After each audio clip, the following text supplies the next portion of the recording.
தமிழ்நாடு மாநில தொடக்க கூட்டுறவு வங்கி அனைத்து பணியாளர்கள் சங்கத்தின் சார்பாக ஈரோடு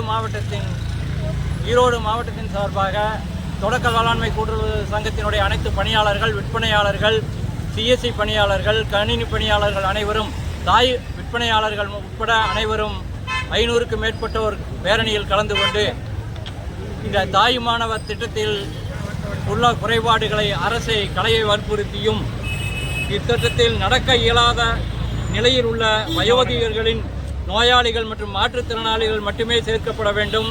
வாகன வசதி உள்ளவர்கள், வசதி வாய்ப்பு மிக்கவர்கள், 100 நாள் பணிக்கு செல்பவர்கள் உள்ளிட்டோரை இத்திட்டத்திலிருந்து விடுவிக்க வேண்டும். ஒரே குடும்ப அட்டையில் தாய் மாணவர் திட்ட பயனாளிகள் இடம்பெற்றிருந்தால் அந்த குடும்ப அட்டையில் உள்ள பிற பயனாளிகளிடம் விநியோகம் செய்யலாம். பெரும்பாலான பயனாளிகளுக்கு இயந்திரத்தில் ரேகை மற்றும் கருவிழி சரியாக விழாத காரணத்தால் இதனை ரத்து செய்ய வேண்டும் என்றும், பகுதி நேர நியாய விலைக்கடைகளுக்கு POS இயந்திரங்கள் இல்லாததால் விநியோகம் செய்வதில் மிகவும் காலதாமதம் ஏற்படுகிறது. வாகனங்கள் செல்ல இயலாத இடங்களில் வசிப்பவர்களுக்கும் அடுக்குமாடி குடியிருப்பில் வசிப்பவர்களுக்கும் பொருட்கள் வழங்கிட உதவியாளர்கள் தேவைப்படுவதால் தற்காலிகமாக தனிநபர்கள் நியமனம் செய்து பொருட்கள் வழங்க அனுமதிக்க வேண்டும். இத்திட்டத்திற்கான வண்டி வாடகை, ஏற்றுக்கூலி உள்ளிட்ட செலவினங்களுக்கு தற்போது வழங்கப்பட்டு வரும் தொகையினை உயர்த்தி வழங்க வேண்டும். பயனாளிகள் நலன் கருதி இத்திட்டத்தினை ஒவ்வொரு மாதமும் ஒரே தேதியில் விநியோகம் செய்திட நடவடிக்கை மேற்கொள்ள வேண்டும். விநியோகம் செய்வதில் அதிகாரிகளால் குறியீடு நிர்ணயம் செய்து காலை 7 மணி முதல் மாலை 7 மணி வரை விநியோகம் செய்ய வேண்டும் எனவும் வாய்மொழியாக உத்தரவு இடப்படுகிறது. பெரும்பாலான இடங்களில் விற்பனையாளர்களாக மகளிர், மாற்றுத்திறனாளிகள் மற்றும் 50 வயதுக்கு மேற்பட்டோர் பணிபுரிந்து வருவதால் இவ்வாறான பணியாளர்களை இத்திட்டத்திலிருந்து விடுவிக்க வேண்டும்.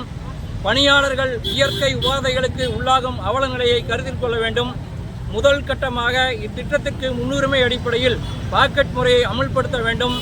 அனைத்து ரேஷன் கடைகளிலும் இத்திட்டத்தை அமுல்படுத்துவதற்கு பதிலாக ஒன்றிய அளவில் பயனாளிகளை தேர்வு செய்து அவர்களுக்கு மட்டும் விநியோகம் செய்திட அரசே வாகன வசதி ஏற்படுத்தி அதற்கான பணியாளர்களை நியமனம் செய்து திட்டத்தை அமுல்படுத்த வேண்டும்.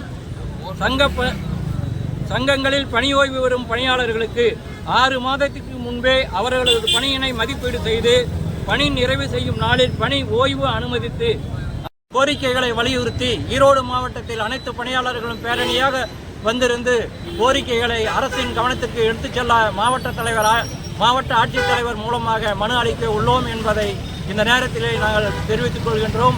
கே. மாரிமுத்து, மாவட்ட செயலாளர், ஈரோடு.